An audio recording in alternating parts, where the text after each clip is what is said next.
आज ना रमजान तोहफा है, रमजान में गरीब मुसलमान को तोहफा मिलता है, ना एक मुसलमान मिनिस्टर है, एक रिप्रेजेंटेटिव है गवर्नमेंट में। ये पहली बार है हिंदुस्तान में आजादी के बाद जहां कहीं भी कांग्रेस की हुकूमत थी, इससे पहले हमेशा मिनिस्टर थे, रिप्रेजेंटेटिव थे, और आज पहली बार 75 साल बाद हिंदुस्तान में कांग्रेस गवर्नमेंट ऐसी है जहां पे एक भी मुसलमान आज मिनिस्टर नहीं बन पा रहे।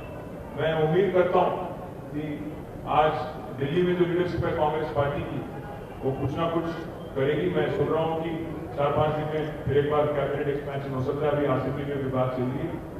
रमजान के बाद शायद ये काम भी करेगी हुकूमत।